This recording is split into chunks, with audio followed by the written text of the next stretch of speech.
ہمارے کاروبار کے اندر جو پرانے کاروباری سمجھدار جنہوں نے پوری زندگیاں بزنس کے اوپر کی ہوئی ہوتی ہیں نا، وہ کہتے ہیں کہ کاروبار کا جو نفع ہوتا ہے نا، وہ پروڈکٹ کے اندر نہیں چھپا ہوتا، وہ آپ کی سیل ٹیکٹکس کے اندر نہیں چھپا ہوتا، وہ آپ کے مال کے اوپر نہیں چھپا ہوتا، آپ کے بزنس اور کی جتنی بھی بلڈنگ ہے، فیکٹری ہے، اس کے اندر نہیں چھپا ہوتا۔ کاروبار کا نفع ہمیشہ آپ کے اکاؤنٹ کے اندر چھپا ہوتا ہے کہ آپ کا حساب کتاب کیسا ہے، آپ کو پتہ ہو کہ پروڈکٹ کتنی آئی، کس ریٹ پر آئی، کتنی کوانٹٹی میں آئی، کتنی پڑی ہے، کتنی سیل ہو گئی، کون سے ایکسپینسز ہیں، کاسٹ آف پروڈکٹ کتنی آ رہی ہے، آپ کی کاسٹنگ کیسی ہے، آپ کی سیل پرائس کیا ہے، اور آپ کی ڈیلی، منتھلی، ویکلی بچت کیا ہے۔ اس کو کہتے ہیں فائنانس یا اکاؤنٹنگ۔ تو بزنس کا نفع جو ہے نا، وہ آپ کے اکاؤنٹنگ میں ہے۔ جو لوگ سمجھدار ہوتے ہیں نا، تو وہ جڑ کو پکڑتے ہیں۔ ایسے ہی اگر ہم دین اسلام اور اپنی زندگی کو دیکھیں گے نا، تو زندگی میں بھی ہماری سب سے زیادہ جو دین میں محنت ہوتی ہے نا، وہ عبادت کے اوپر ہوتی ہے۔ ہم لمبی نمازیں پڑھیں گے، ہم لمبی دعائیں کریں گے، ہم جو ہے نا قرآن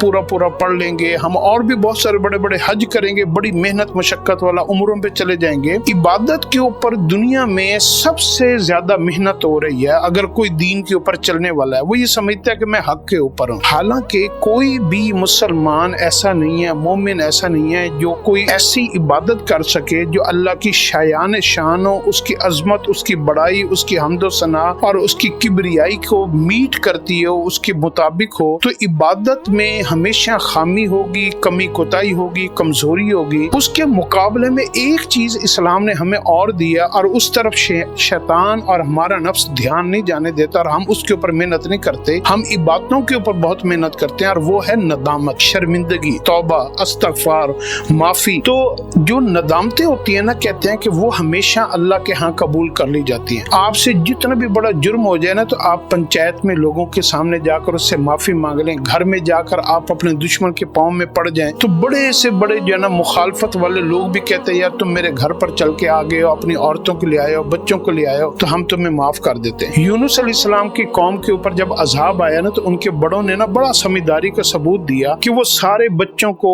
عورتوں کو، جانوروں کو، بوڑھوں کو، سب کو لے کر میدان میں جمع ہو گئے، اور اس میدان میں آ کر انہوں نے ایک کام کیا کہ انہوں نے جو زمین کی مٹی ہے نا، وہ اپنے سر کے اوپر ڈال لی، اور اپنے رب کے سامنے منہ کر کے انہوں نے کہا کہ اے اللہ، ہم سے غلطی ہو گئی، ہم نے تیرے نبی کی بات نہیں مانی، تو ہمیں معاف کر دے۔ فوراً ندامت کی، حالانکہ کتنے سال، 40 یا پتہ نہیں کتنے سال یونس علیہ السلام ان کو دعوت دیتے رہے، اور وہ ان کی دعوت کو ٹھکراتے رہے، لیکن جب عذاب کو دیکھ لیا تو سمجھداری کا ثبوت دیا۔ اب 40 سال کہاں اور وہ 40 منٹ کہاں، تو 40 سال کی جو ان کی نافرمانیاں تھی، انہوں نے 40 منٹ کے اندر صلح کر کے اللہ رب العزت کو منا لیا، اور عذاب بھی واپس چلا گیا، نبی بھی واپس آ گیا، اور وہ قوم اللہ کے ہاں قبول بھی ہو گئی، اور ان کے اندر کبھی مال کی کمی بھی نہیں آئی۔ ایسی اپنی زندگی کی نا ڈائریکشن کو ٹھیک کریں۔ آپ نا اپنی زندگی میں ندامت کو ضرور شامل کریں۔ روزانہ 10، 15، 20، 40 منٹ اللہ کے سامنے رو کر اپنے گناہوں کے اوپر معافی مانگا کریں۔ عبادتوں سے زیادہ آپ کو فائدہ ہوگا، آپ حیران ہو جائیں گے۔